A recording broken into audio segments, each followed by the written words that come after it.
चलते विश्राम करने लगते, फिर उठ करके चलते, फिर विश्राम करते। भगवान कृष्ण ने जान लिया कि आज मेरा मित्र सुदामा मेरे घर आ रहा है। भगवान ने अपनी माया को प्रेरित किया, सोए हुए सुदामा को माया देवी द्वारिका के द्वार पर ले आया। जब सुदामा जी जागृत अवस्था में आए, देखा तो देखत सुवर्णमयी दृष्टि चकाचौंध गई। एक से एक सरस द्वारिका के भवन। नरोत्तम दास जी ने सुदामा चरित्र में बहुत सुंदर लिखा है। देखत सुवर्णमयी, चमचमाते स्वर्णमय महल, देखत सुवर्णमय दृष्टि चकाचौंध गई। एक से एक सरस द्वारिका के भवन। पूछे बिनु को काहू से न करे बात कहाँ। देवता से बैठे सब साधि साधि मौन। और देखत सुदामा धाय पुरजन गहे पार। और ब्राह्मण देवता सुदामा जी को जब पुरजनों ने देखा कि एक बड़े तेजस्वी ब्राह्मण देवता, वस्त्र तो बड़े मैले कुचैटले हैं, लेकिन लड़ाट पे जो तेज है वह तेज कहता है कि यह जरूर कोई ब्रह्मर्षि है, यह कोई साधारण ब्राह्मण नहीं। तो पूर्ववासी देखते हैं तो आकर के सुदामा जी के चरणों में प्रणाम करते हैं और कहते हैं कि हे ब्राह्मण देवता, किधर से आ रहे हैं, कहाँ जाना है। देखत सुदामा धाय पुरजन गए पाए। कृपा करी कहो कहाँ विप्र किन्हें कौन है। तब सुदामा जी महाराज कहते हैं, अरे धीरज अधीर के हरण पर पीर के, बताओ बलवीर के महल यहाँ कौन है। श्री कृष्ण द्वारिकाधीश का महल कौन सा है, मुझे तो अपने मित्र कन्हैया से मिलना है। अरे द्वारपालों कन्हैया से कह दो, पर सुदामा गरीब आ गया। किधर पर सुदामा गरीब आ गया।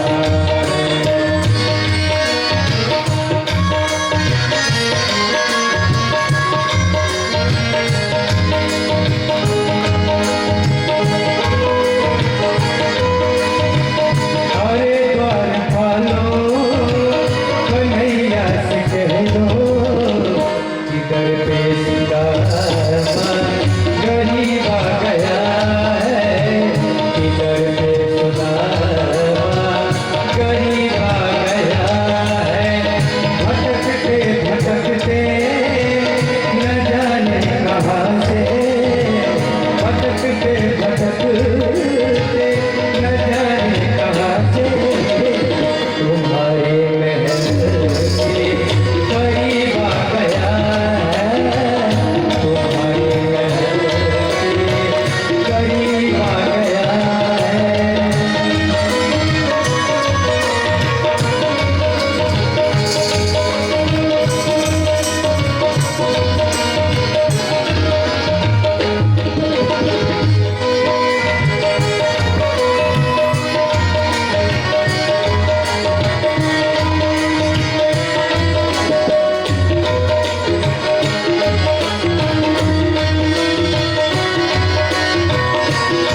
रुक्मिणी जी के साथ विराजमान है। द्वारपाल पहुंचा और द्वारपाल ने जाकर के निवेदन किया कि प्रभु शीश बगान तगा तन में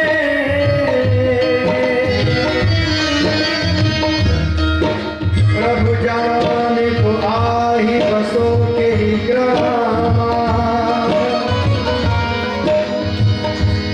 शीश में कभी नहीं है, शरीर पे अच्छे वस्त्र नहीं है, न जाने किस गांव का रहने वाला है।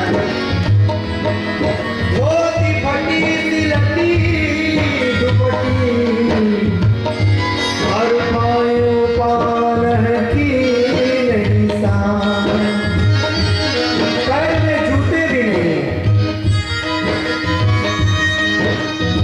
भगवान श्री कृष्ण सुन रहे हैं। द्वार खड़ो तुझ दुर्बल एक,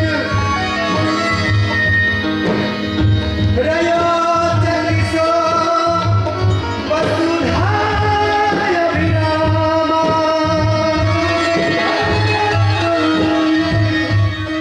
वह द्वारिकापुरी के महलों को देख रहा, आश्चर्यचकित होकर और पूछत दीन दयाल को नाम।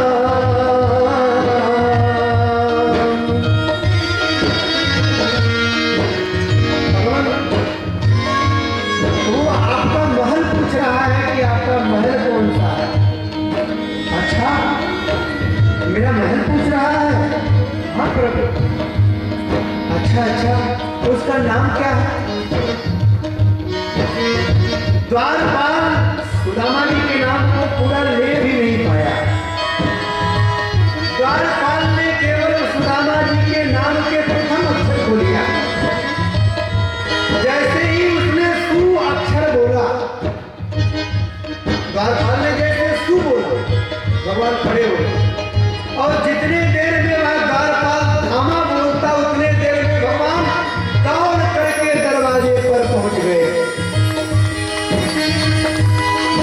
सामने सुदामा जी को देखा, सुनते ही दौड़े चले आए मोहन, सुनते ही दौड़े चले आए मोहन, लगाया गले से सुदामा को, लगाया गले से सुदामा को मोहन।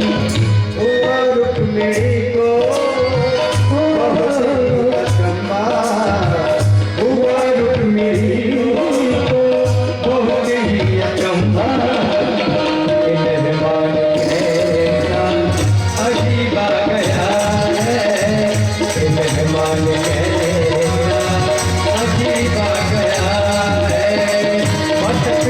भटकते न जाने कहाँ से, भटकते भटकते न जाने कहाँ से, तुम्हारे करीब आ गया है, तुम्हारे करीब आ गया है। भगवान सुदामा जी को आलिंगन में लेते हैं, बाहु पास में धर देते हैं, हाथ पकड़ करके सुदामा जी को अपने साथ रुक्मिणी के भवन में ले आते हैं। पलंग पे बिठाते हैं। पलंग पे बिठा करके भगवान ने कहा कि मेरा मित्र सुदामा आया है, ये ब्राह्मण है, अतिथि अपने घर में आया है, अतिथि देवो भव, अतिथि देवता होता है, भगवान के समान पूज्य होता है। मेरे परम मित्र सुदामा जी आए हैं, इनके चरणों को धोने के लिए जल ले आओ। रानी दौड़ी जल लाने के लिए और भगवान श्री कृष्ण सुदामा जी के चरणों के नीचे बैठ गए, पैरों को पकड़ लिया, पैरों को सहलाने लगे। मित्र, बड़े दिन के बाद तुमने दया की मेरे ऊपर, बड़े दिन के बाद आए तुम मुझसे मिलने के लिए।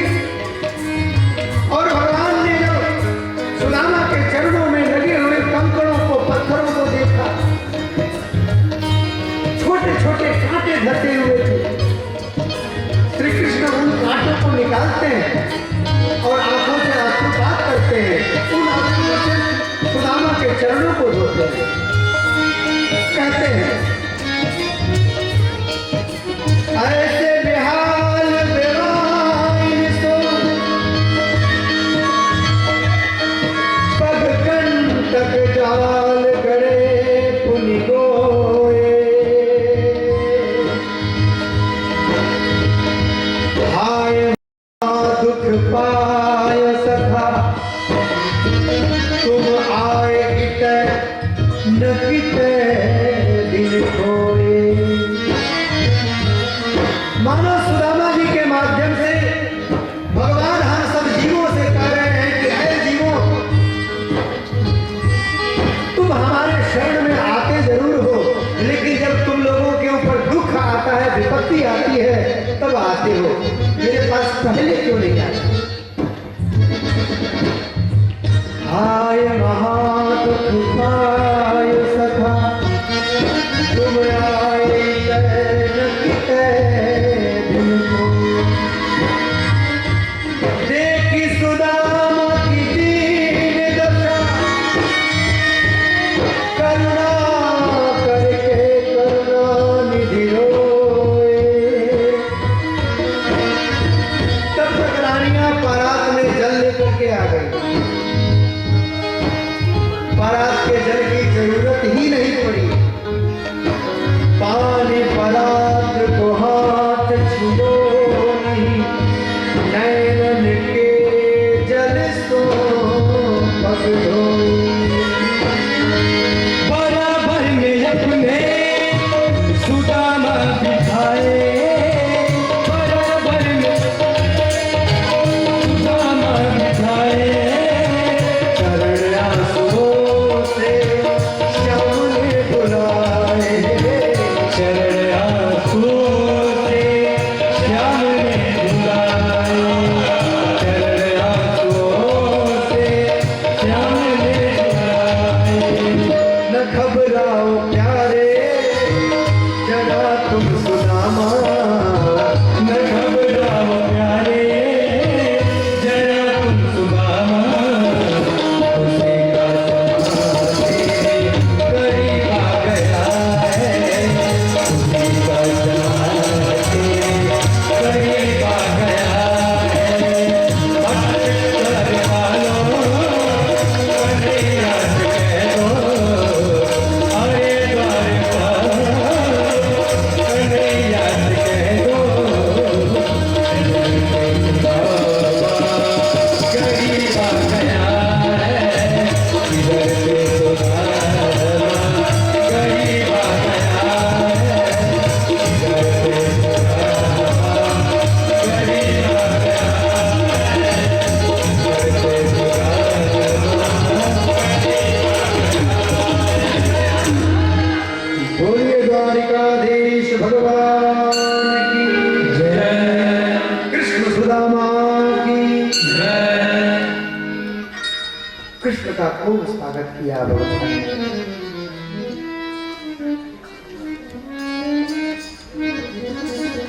भागवत में तो लिखा है कि सुदामा जी महाराज बस एक दिन रहे। अन्य पुराणों में लिखा है कि भगवान श्री कृष्ण ने सुदामा जी को कई दिनों तक रखा, जबरदस्ती करके कि मित्र तुमको जाने नहीं देंगे। बहुत दिनों के बाद बचपन में मिले थे, गुरु सांदीपनी के आश्रम में, वहां साथ में पढ़े थे।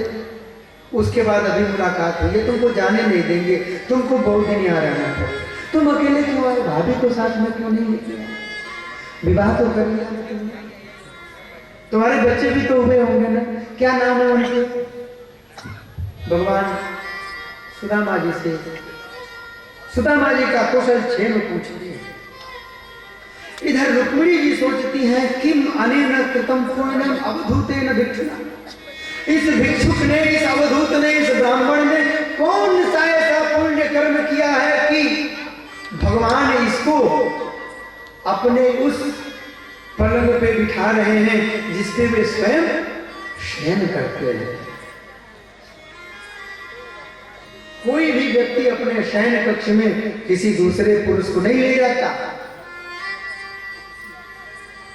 लेकिन कोई परम मित्र हो तो परम मित्र अपने परम मित्र के शयन कक्ष तक पहुंच जाता है। दो लोग बड़े राजदार होते हैं, पत्नी और मित्र। लोग इन दोनों से बहुत डरते हैं। और तीसरे भी होते हैं, पड़ोसी। पड़ोसी से भी लोग बहुत डरते हैं।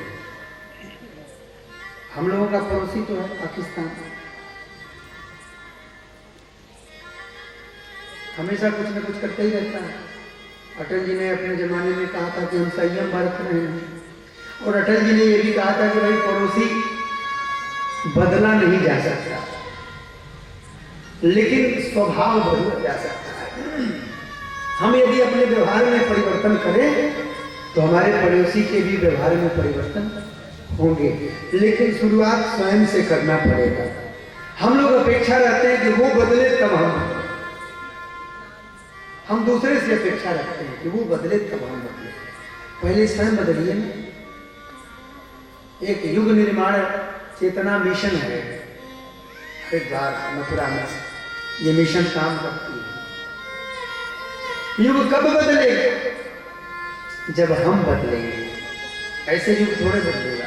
एक एक व्यक्ति जब बदलेगा, एक एक व्यक्ति में संस्कार आएंगे, एक एक व्यक्ति में परंपराओं को धारण करने की, सहेजने की, संभालने की क्षमता उत्पन्न होगी, तब युग बदलेगा। हर दिन में 4 युग होते हैं। हमारा आपका जो सवेरा होता है वो सतयुग है, सुबह का समय, भोर का समय सतयुग है। भोर के बाद जब दिवस होता है वो त्रेता युग है। दिन से लेके शाम का समय द्वापर युग है, नाना प्रकार के कर्म करते हैं। रात्रि का समय कलयुग है। हम लोग रात्रि के समय में कलयुग में बैठ करके भजन कर रहे हैं, भगवान का कीर्तन कर रहे हैं, भगवान की कथा श्रवण कर रहे हैं। क्यों? क्योंकि कलयुग समयुग आम आन नहीं, जौ नर कर विश्वास। कलयुग के समान कोई युग है ही नहीं अगर व्यक्ति विश्वास करे। कलयुग में भगवान बहुत जल्दी रीझ जाते हैं। कलिर दोष निधे राजन अस्ति एको महान गुण कीर्तनादेव कृष्णस्य मुक्त संगः परम व्रजे। व्यक्ति को जल्दी से भगवान की प्राप्ति हो जाए। कौन सा पुण्य किया है इस ब्राह्मण देवता ने जो मेरे पलंग पर भगवान ने इसको बिठाया है, रात्रि को विश्राम कराया। अगले दिन सुदामा जी के स्नान की व्यवस्था हुई। रानियों ने कहा कि आपके मित्र हैं तो हम लोग इनको स्नान कराएंगे। सभी रानियां सोने के एक बड़े सोने के गागर में, सभी रानियां एक एक गागर जल लेकर के आए। कितनी रानियां हैं? कितना जल इकट्ठा हो गया? 16,108 सोने के गागर जल भरे हुए, सुगंधित द्रव्य मिश्रित किए हुए, गुलाब जल पड़े हुए, केसर कस्तूरी लगाए हुए हैं। सुदामा जी ने देखा तो पूछा, ये सब किस लिए कन्हैया? तुम्हारे स्नान के लिए मित्र। भाई इतने से स्नान करूंगा? देखते नहीं मैं कितना दुबला पतला हूं, इतने से स्नान करने के बाद में पता नहीं मेरी हड्डी भी बचेगी कि नहीं। भगवान ने कहा चिंता मत करो, मैं तुम्हारा मित्र हूं, व्यवस्था कराता हूं। एक दूसरा बड़ा पात्र मंगवाया, सब में से थोड़ा थोड़ा थोड़ा थोड़ा जल उसमें रखवाया, उससे सुदामा जी को स्नान कराया गया। सुदामा जी को दिव्य सुंदर सुंदर वस्त्र पहनाए गए। पश्चात समस्त रानियों ने कहा कि हम सब लोग इनको चंदन लगाएंगी, हम लोग इनके शरण का पूजन करेंगे, ये ब्राह्मण देवता हैं। सारी की सारी रानियां आरती का थाल लेकर के उसमें चंदन अक्षत लेकर के सुदामा जी की पूजा करने के लिए स्वर्ण में सिंहासन पे सुदामा जी को बिठाया। भगवान ने सब उनको चंदन लगाने के लिए आई। सुदामा जी को पता नहीं था कि ये कितनी है। लाइन लग गई, एक रानी आवे, चंदन लगावे, अक्षत लगावे, प्रणाम करे, सुदामा जी कहे पुत्रवती भव। दूसरी आवे लगावे सौभाग्यवती भव, तीसरी आवे लगावे अखंड सौभाग्यवती भव। अनेक प्रकार के आशीर्वाद देते। 25-50 तक तो सौभाग्यवती भवा, पुत्रवती भवा, ये सब चला। उसके बाद सुदामा जी महाराज केवल बोल रहे भव भव भव, थकने लगे। फिर कन्हैया से पूछा, कन्हैया ये कितनी है? कहा कि मित्र हैं, कराते जाओ, आशीर्वाद देते जाओ। अरे नहीं बताओ कितनी है, मैं थक गया भैया, एक तो मैं इतना दूर से पैदल चल करके आया हूँ। आप मित्र सबसे लड़वाना पड़ेगा, नहीं सब नाराज हो जाएंगे। तो ठीक है मैं लड़वाऊंगा, लेकिन बता दो कितनी है। कन्हैया ने बताया कि 16,108 है। अब तो सुदामा जी महाराज भव भव कह रहे थे ना, अब गुण संधि हो गया, बोल रहे भो भो भो भो। प्रार्थना किया, कन्हैया तुम कुछ उपाय निकालो, नहीं तो फिर मैं बच करके यहाँ से नहीं जाऊंगा। तुम्हारी भाभी, हाँ मित्र धैर्य रखो। रानियों को समझाया कि भाई मैं तुम सबका पति हूं, तो मैं तुम सबकी तरफ से इनको तिलक कर देता हूं, और तुम सबकी तरफ से मैं इनसे आशीर्वाद ले लेता हूं, और सबको मिल जाएगा। फिर भगवान ने सुदामा जी को तिलक लगाया, दिया, और सुदामा जी महाराज ने भी फिर दिल खोल के आशीर्वाद दिया। ब्रह्मण ब्रह्मणो ब्रह्मवर्चसी जायताम राष्ट्रे राजन्यः सूरैकव्यो दिव्याधि महारथो जायताम प्रोद्धे निर्पोढा निर्वाणासुः शक्तिः पुरां त्रिलोका जिष्णुरथेष्ठाः सर्वे युवास्य जजमा नस्य कामाः यजमानस्य कामाः सत्याः सन्तु यजमानस्य कामाः। यजमान की सभी कामनाएं पूर्ण हो जाए। आशीर्वाद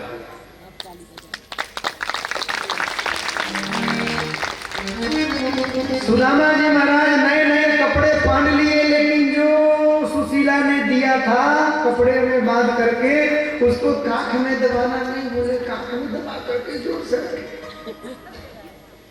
और व्यक्ति किसी चीज को छुपाता है ना, तो आप जिस चीज को छुपाने का प्रयास करें, लोग उसी चीज को देख लेते हैं। अब सुदामा जी महाराज दबा करके प्रयास कर रहे छुप जाए। हमारे मित्र अभिषेक जी बहुत आनंद ले रहे हैं। हमारे लिए वो श्री कृष्ण है, मैं उनका सुदामा हूं, तो छुपा रहे हैं। कन्हैया ने देख लिया। हाँ सुदामा, तुम्हारी चोरी की आदत नहीं हुई।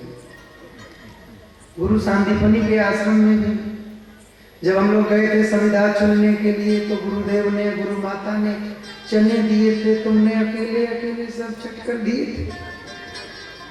और आज भाभी ने जरूर कुछ उपहार दिया है, चने होंगे तो मैं जानता हूं कि तुमसे बचेंगे नहीं। आज तो छोड़ूंगा नहीं, मेरे चने मुझे दे। क्या है इसमें, दो लाओ मुझे तो।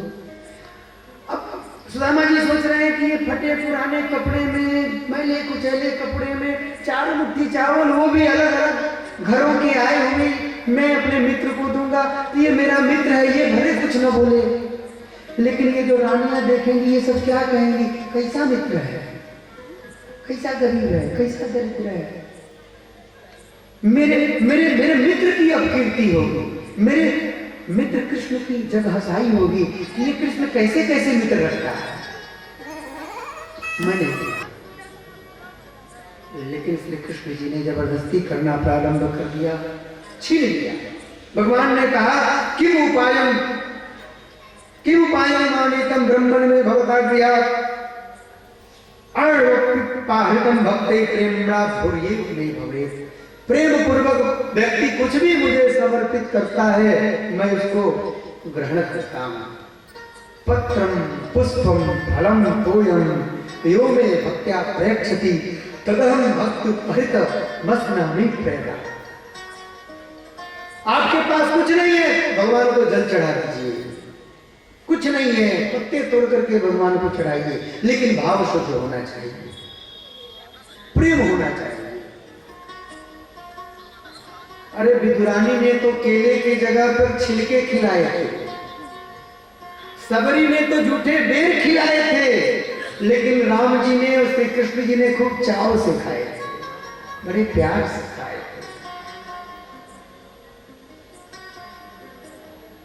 भगवान ने छीन लिया, छीना झपटी में चावल नीचे जमीन पर गिर पड़े। भगवान ने जमीन में से चावल मुट्ठी से उठाया, एकम मुष्टिम सकृत जग्धा, एक मुट्ठी चावल मुख में डाला, चबाने लगे। दूसरी मुट्ठी चावल उठाया, मुंह में डालना चाहते थे, तब तक तावत श्री जगृहे हस्तम तत्परापरिलक्षिणम, भगवती रुक्मिणी ने हाथ को पकड़ लिया। कहा भगवान, इन ब्राह्मण देवता के लिए एक मुट्ठी ही पर्याप्त है। आपने एक मुट्ठी खाई, ये समस्त संपदाओं से, समस्त स्त्रियों से संपन्न हो गए, इनको कोई कमी नहीं रह गई। और भगवान, इनके द्वारा लाया हुआ प्रसाद क्या आप अकेले अकेले खा जाएंगे? कुछ हम लोगों के लिए भी तो छोड़ दीजिए। पकड़ लिया, कहा भगवान अब बाकी प्रसाद हम लोगों के लिए छोड़ दीजिए, हम रानियां खीर बना करके खाएंगे। भगवान अगर चारों की चारों मुट्ठी खा गए होते तब तो ये 14 भुवन सुदामा जी के हो जाते। रुक्मिणी जी ने कहा कि महाराज इनके लिए एक ही पर्याप्त है, नहीं तो हम लोगों को तो क्षीर सागर से भी हाथ धोना पड़ेगा और वैकुंठ लोक से भी हाथ धोना पड़ेगा, फिर अपने लोगों को फिर किसी और के घर में जाके रखना पड़ेगा। सुदामा जी महाराज कई दिनों तक रहे। अब सुदामा जी ने कहा मित्र मुझे जाने दो, अब मैं जाऊंगा, तुम्हारी भाभी चिंता करती होगी, बच्चे खोजते होंगे।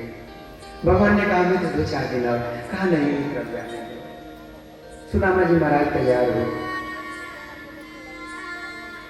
सुदामा जी जब तैयार हुए जाने के लिए, मेरे पूज्य गुरुदेव कथा सुनाते थे, कहते थे कल्प भेद की ये कथा है। गुरुदेव कहते थे कि जब सुदामा जी जाने को तैयार हुए तो भगवान श्री कृष्ण ने सुदामा जी से कहा कि मित्र तुम जा रहे हो ना, तो ये सुंदर सुंदर वस्त्र आभूषण तुमने धारण किए हैं, मार्ग में जाओगे तो कोल भील इन वस्त्र आभूषणों को लूट लेंगे, इसलिए तुम इन वस्त्रों को यहीं उतार दो और तुम जो कपड़े पहन करके आए थे वही पहन करके जाओ। तो आज एक बार सुदामा जी के मन में आ गया कैसा मित्र है, सुंदर सुंदर कपड़े पहनाए लेकिन आज निकलवा रहा है। किंतु भगवान श्री कृष्ण के मन में है कि मेरा मित्र यहां से वैसे ही जाएगा जैसे आया था, जब अपने घर पे पहुंचेगा तब अपनी संपदा देखेगा। यहां से अगर मैं कुछ दे करके भेजूंगा तो ये ब्राह्मण है, ये संकोच करेगा, इसलिए इससे सब कुछ यही ले। और सुदामा जी महाराज अपने वस्त्रों को जब उतारने लगे तो सत्यभामा ने भगवान श्री कृष्ण से कहा कि भगवान द्वारिकाधीश आपके पास ऐसे ऐसे शास्त्रों वस्त्र हैं, शास्त्रों ऐसे ऐसे सुंदर सुंदर वस्त्र हैं, आपका मित्र एक वस्त्र पहन के जा रहा था उसको भी आपने उतरवा दिया, कम से कम एक वस्त्र तो इनको देना चाहिए था। भगवान ने इशारा किया कि सत्यभामा तुम जरा धैर्य का परिचय दो, देखो आगे क्या लीला होती है। अब सुदामा जी महाराज जब वहां से जाने लगे तो मन ही मन सोच रहे हैं घर जाऊंगा, मेरी पत्नी मुझसे पूछेगी कन्हैया ने आपको क्या दिया, द्वारिकाधीश ने आपको क्या दिया, मैं उसको क्या कहूंगा, यहाँ से तो मैं कुछ लेके जा नहीं रहा हूँ। ये बहुत अच्छा है कि श्री कृष्ण ने मुझे कुछ नहीं दिया, अगर श्री कृष्ण ने मुझे कुछ दिया होता, मैं धन संपत्ति प्राप्त कर लेता, तो ये संभव था कि मैं मुझ में अहंकार आ जाता। अच्छा किया श्री कृष्ण ने कि मुझे कुछ नहीं दिया। श्री कृष्ण ने सोचा कि अधनोयम धनम प्राप्य माध्यम चैल माम स्मरेत, ये निर्धन व्यक्ति कहीं धन को प्राप्त करने के बाद मेरा विस्मरण न कर दे, इसलिए ये धनहीन ही ठीक है। इति कारुणिको नूनम धनम में भूरि ना ददात। देखिए ये कितना सुंदर भाव है सुदामा जी का। सुदामा जी महाराज पॉजिटिव सोचते हैं, सकारात्मक सोचते हैं। सुदामा जी महाराज कहते हैं कि श्री कृष्ण ने मुझे कुछ भी नहीं दिया, बड़ी कृपा की। क्योंकि अगर मुझे धन संपत्ति देता तो मैं धन संपत्ति में फंस जाता और श्री कृष्ण को भूल जाता। अच्छा किया कि कुछ नहीं दिया। श्री कृष्ण अपने परिकरों के साथ, अपने रानियों के साथ सुदामा जी के पीछे पीछे पीछे पीछे चल रहे हैं। कुछ दूर तक साथ में चलते चलते चलते चलते अब भगवान ने एक और लीला की। भगवान ने कहा कि सुदामा तुम जा रहे हो लेकिन तुम कुछ ले करके ले जा रहे हो, मित्र कुछ मांग लो मुझसे। सुदामा जी ने कहा कि एक सुंदर सुंदर कपड़ा पहनाया था वो तो निकलवा लिया, अब कह रहे कुछ मांग लो। ऐसा विचित्र मित्र है, जो कपड़े आभूषण पहनाए थे पहले वो उतरवा लिया, अब कह रहा कुछ मांग लो मुझसे। सुदामा जी ने कहा कि नहीं बस ऐसे ठीक है।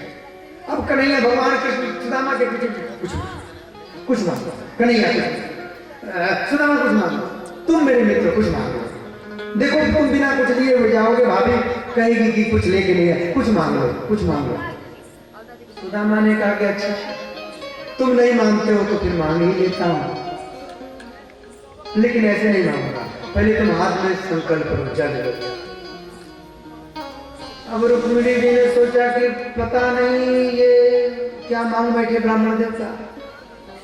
भगवान ने जल दिया, सुदामा जी ने संकल्प कराया, ओम विष्णु विष्णु, संकल्प हो। सुदामा जी ने कहा कि मित्र द्वारिकाधीश, तुमने जब से जन्म लिया तुम 6 दिन के हुए तो पूतना आ गई तुमको मारने के लिए, 2.25 महीने के हुए तो सकटासुर आ गया तुमको मारने के लिए, 6 महीने के हुए तो तृणावर्त नामक दैत्य आ गया तुमको मारने के लिए। बाल्यकाल से ही तुम निरंतर युद्ध ही करते रहे। महाभारत का युद्ध, उसमें देखने के लिए पांडव कौरव लड़ रहे थे, लेकिन असल में लड़ तो तुम ही रहे थे।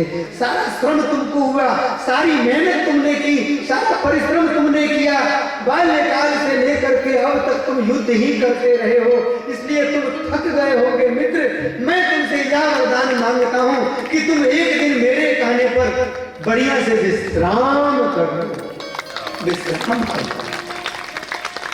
उस समय भगवान श्री कृष्ण ने सत्यभामा और रुक्मिणी की ओर देख करके कहा, देखो सत्यभामा, देखो रुक्मिणी, ये मेरा मित्र सुदामा है जो मुझसे कुछ ले करके नहीं जा रहा है, मुझे दे करके जा रहा है।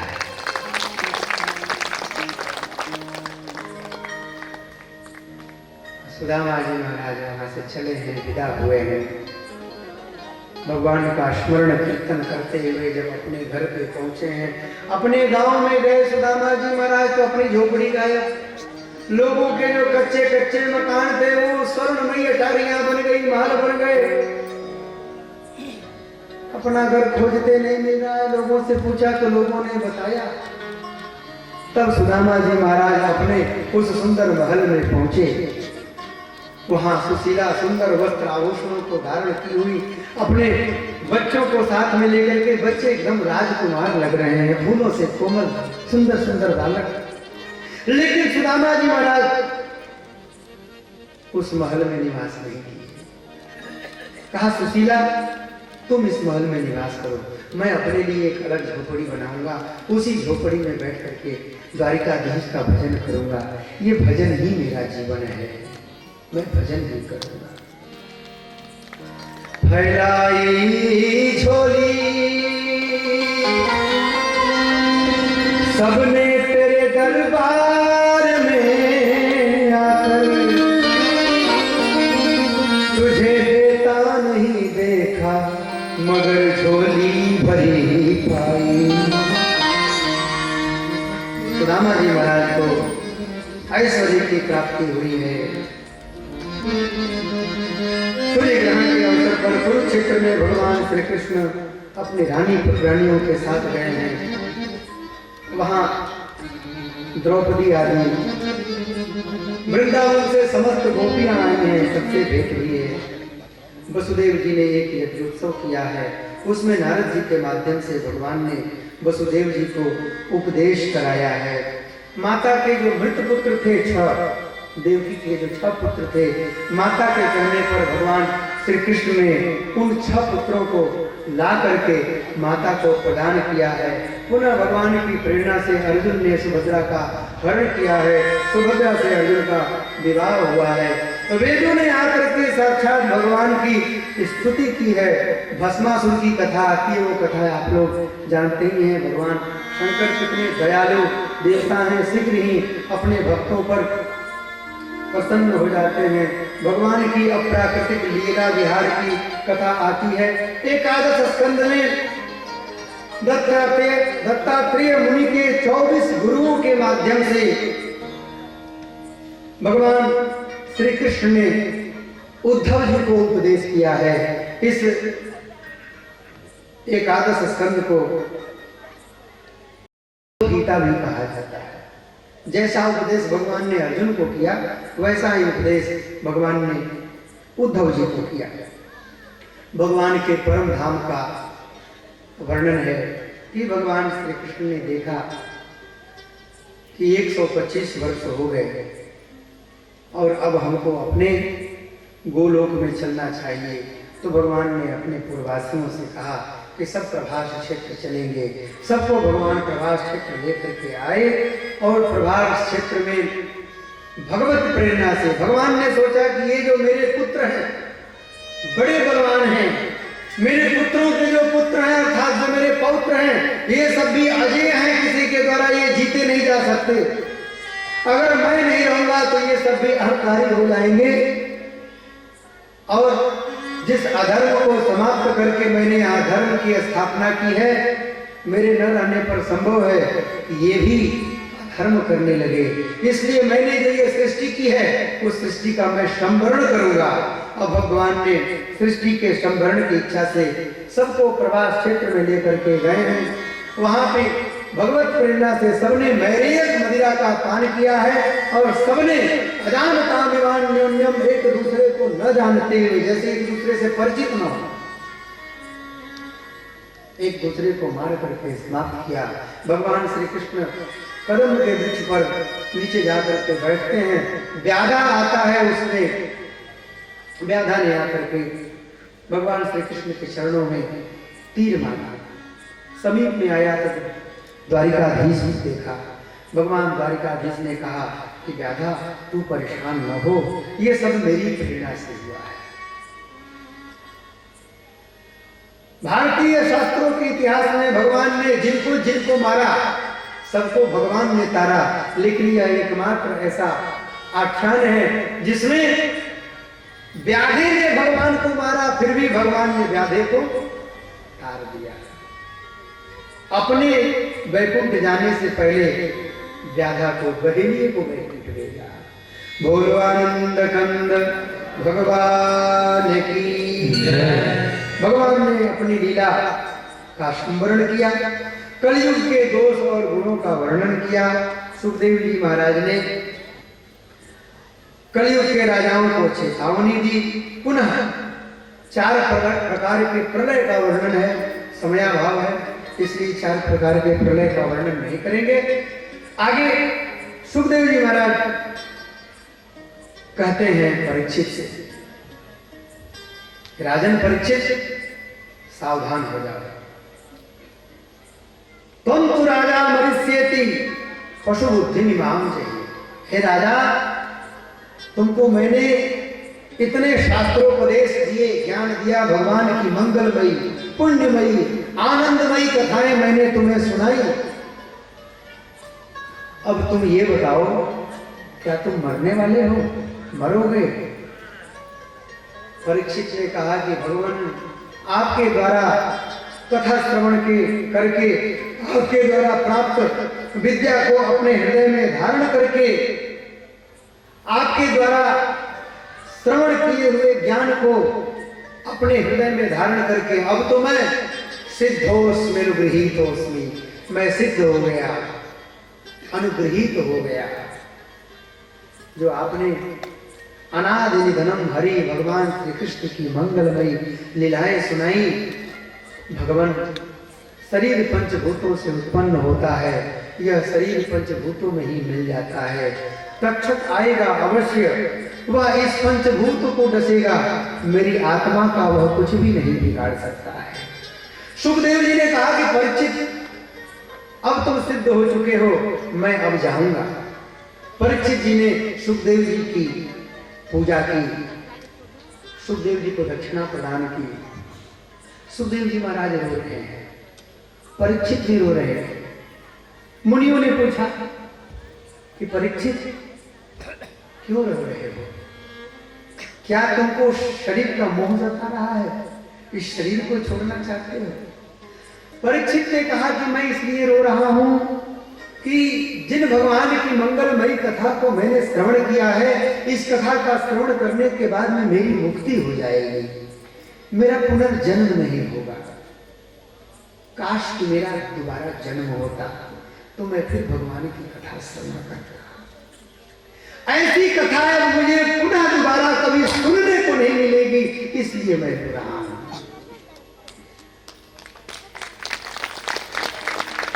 सुखदेव जी से पूछा गया कि आप तो आत्माराम मुनि हैं, आप क्यों रो रहे हैं?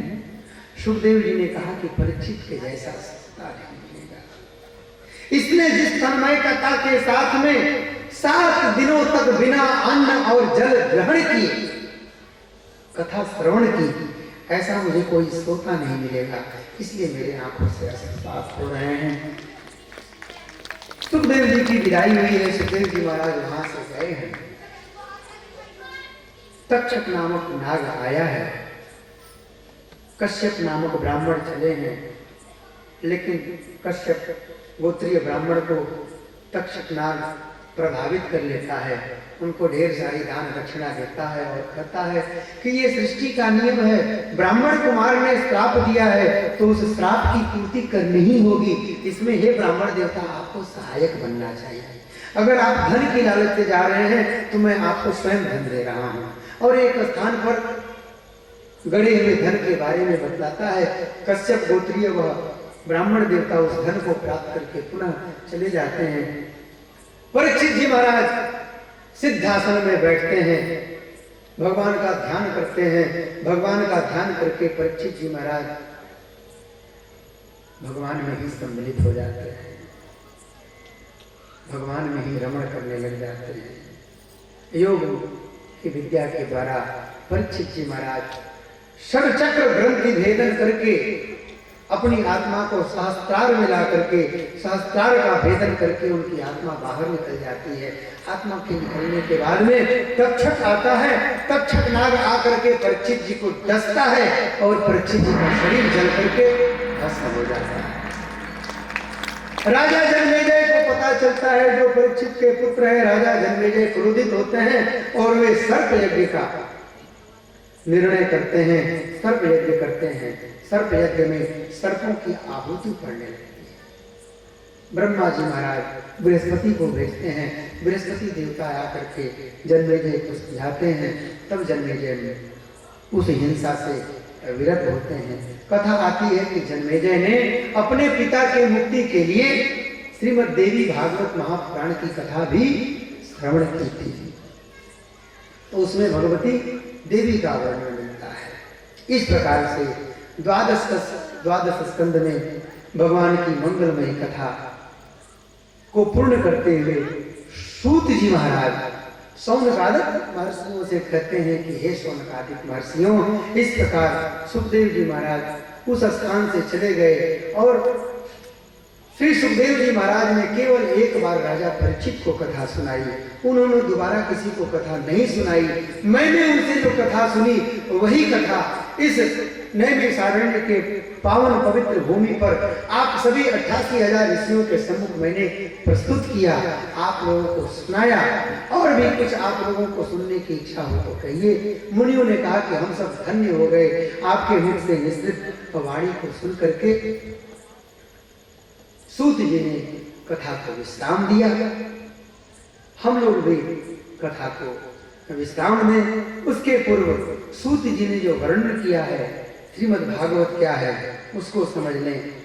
सूत जी कहते हैं, इदं भगवता पूर्वम ब्रह्मणे नाभि पंकजे, भगवान ब्रह्मा को जब नाभि कमल पर भगवान ब्रह्मा उपस्थित थे तो भगवान नारायण ने चतुश्लोकी भागवत उनको सुनाई थी और यही चतुश्लोकी भागवत ब्रह्मा जी ने नारद जी को सुनाई, नारद जी ने व्यास मुनि को सुनाई और व्यास मुनि ने उस 4 श्लोकों से 18,000 श्लोकों की एक संहिता बनाई जिसमें 335 अध्याय हुए, 12 स्कंद हुए। उसको पारमहंसी संहिता कहा जाता है, जिसको हम लोग श्रीमद् भागवत महापुराण कहते हैं।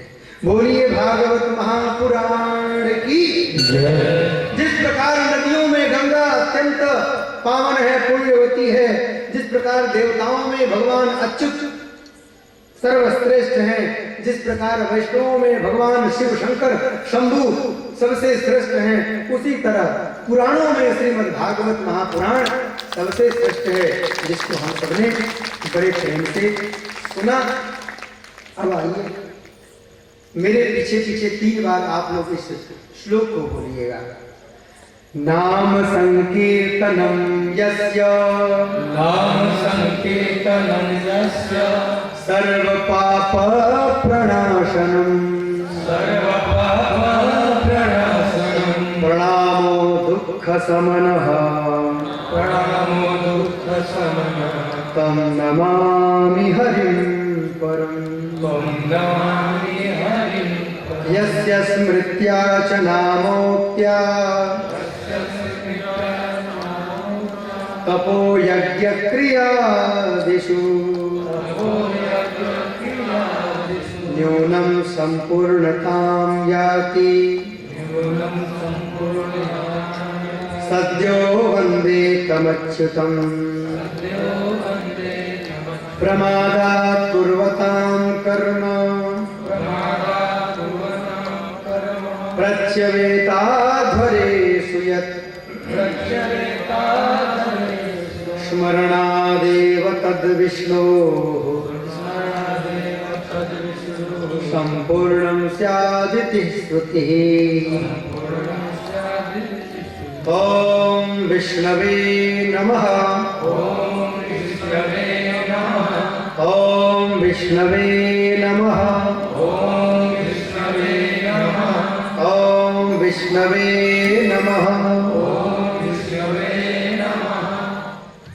भगवान के नाम में वह महिमा है कि हम किसी भी प्रकार की न्यून या अधिकता यज्ञ में छोड़ देते हैं, कथा में छोड़ देते हैं, तो भगवान के नाम का स्मरण करने से वह न्यूनता संपूर्णता में परिवर्तित हो जाती है। यह भाव लिए हुए हम लोगों ने भगवान के नाम का आश्रय लिया। अब मैं आप समस्त श्रोताओं की मंगल कामना करता हूँ, भगवान से प्रार्थना करता हूँ कि जा सुनाम भव भेखज हरण घोर त्रयसूर, सो कृपाल मोहि तो पर सदा रहे अनुकूल। सर्वे भवन्तिनः सर्वे सन्तु निरामयाः, सर्वे भद्राणि पश्यन्तु मा कश्चित् दुःखभाग् भवेत्। ॐ शांति शांति शांति। भगवान श्री हरि, भगवान श्री विष्णु, भगवान श्री राम, भगवान श्री कृष्ण हमको आप सभी को अत्यंत प्रिय लगे, इसी कामना के साथ आज मैं अपने वाणी को विराम करूं। उससे पूर्व पुनः पुनः आप सबको मैं बहुत बहुत धन्यवाद देता हूं कि आप सबने बहुत ही धैर्य बना करके कथा श्रवण की। समस्त माताएं बहन भाई बंधु कथा श्रवण करने के लिए पधारे। हमारे आयोजक गण, श्री कृष्ण सेवा समिति के आयोजक गण नित्य निरंतर 12 वर्षों से, बीच में 2 वर्षों का व्यवधान हो गया, ये 10वां वर्ष है, लगातार कथा का आयोजन कर रहे हैं। हर वर्ष किसी न किसी वक्ता को बुलाते हैं और यहाँ सत्संग होता है। आप सब लोग उसका लाभ उठाते हैं। इस कार्य के लिए हम आप सबकी तरफ से, आप माताओं बहनों की तरफ से श्री कृष्ण सेवा समिति के समस्त सदस्यों को बहुत बहुत धन्यवाद देते हैं। आप सबके लिए हार्दिक मंगल कामना प्रकट करते हैं। भगवान आप सबके ऊपर कृपा बनाए रखें। हमारे कलाकार बंधु, हमारे साउंड सिस्टम वाले बंधु, जिनका ये सब संकल्प प्रकल्प यहाँ पे दिखाई पड़ रहा है, इन्होंने भी बड़ी तन्मयता से इस ध्वनि विस्तारक यंत्र के माध्यम से सेवा दी है। आप ध्वनि विस्तारक यंत्र वाले बंधुओं को भी बहुत बहुत धन्यवाद है। हमारे संगीतकार बंधुओं को आभार है। हमारे मित्र साथी पंडित विनोद मिश्र जी को बहुत बहुत आभार है। और भी हमारे जो मित्रगण यहाँ आए हैं और भी सम्मानित जन जो आए हैं, सबके लिए मैं हार्दिक आभार प्रकट करता हूँ। श्री कृष्ण सेवा समिति की ओर से आप सबके लिए मंगल कामना प्रकट करता हूँ, बधाई देता हूँ, धन्यवाद देता हूँ। आप लोगों की मति ऐसे ही भगवान में लगी रहे, ऐसे ही आप लोग कथा श्रवण करते रहें। बोलो श्री वृंदावन बिहारी लाल की जय, काशी विश्वनाथ भगवान की जय। एक और जरूरी सूचना जो मैंने पहले भी दी, कल सुबह 7 बजे हवन होगा, पूर्णाहुति होगी, उसमें जरूर आप लोग आइएगा, प्रसाद ग्रहण कीजिएगा। आरती होगी, सब लोग प्रसाद लेकर के ही प्रस्थान कीजिएगा। उसके पहले एक बार जोर से जयकारा लगाते हैं हम लोग। बोलो वृंदावन बिहारी लाल की, काशी विश्वनाथ भगवान की, गंगा मैया की, यमुना महारानी की, यमुना महारानी की, भागवत भगवान की, सुखदेव भगवान की, ब्राह्मण देवताओं की, आज के आनंद की, आज के आनंद की, संत वैष्णव भगवान की, नमः पार्वती पते।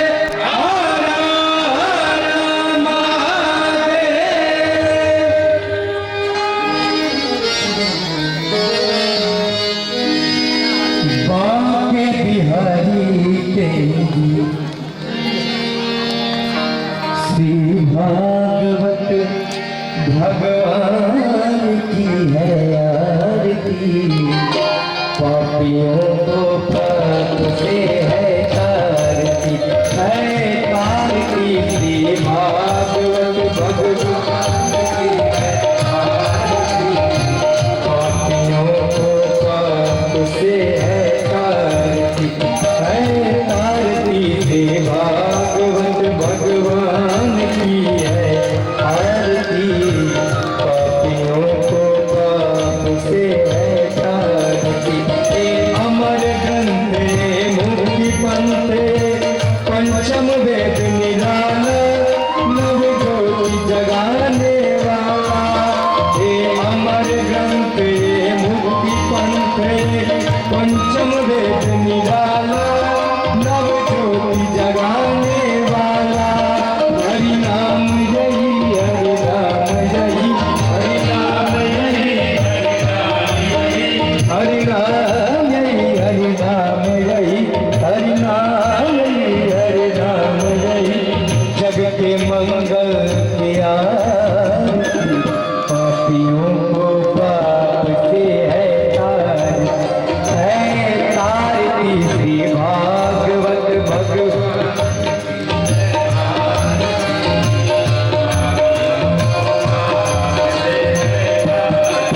ये शांति गीत पावन पुनीत पापों को मिटाने वाला, हरि दर्श कराने वाला। शांति गीत पावन पुनीत पापों को मिटाने वाला, हरि दर्श कराने वाला। यह सुख करनी, यह सुख हरनी, यह सुख करनी, यह सुख कारणी, यह दुख हरनी, यह सुख करनी, यह दुख हरनी। श्री मधुसूदन की आरती, पापियों को पाप से है तारती, है तारती। श्री भागवत भगवान की है आरती।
आयुरारोग्याभिवर्धनम् मन्त्रपुष्पाञ्जलिः ॐ यज्ञेन यज्ञमेनं च देवास्तानि धर्माणि प्रथमान्यासन् ते अनाकं महिमानः सचन्तयत्र पूर्वे साध्याः सन्ति देवाः नानासुगन्धिपुष्पाणि ऋतुकालोद्भवानि च पुष्पाञ्जलिर्मया दत्तो गृहाण जगदीश्वर गृहाण परमेश्वर।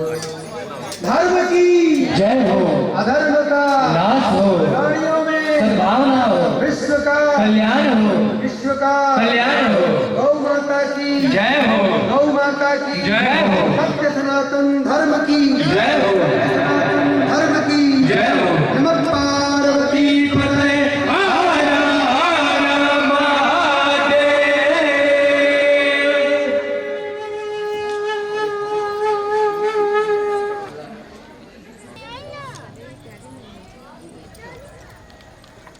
पीछे मोठ्या ठिकाणी मला पहिला आला मोबाईल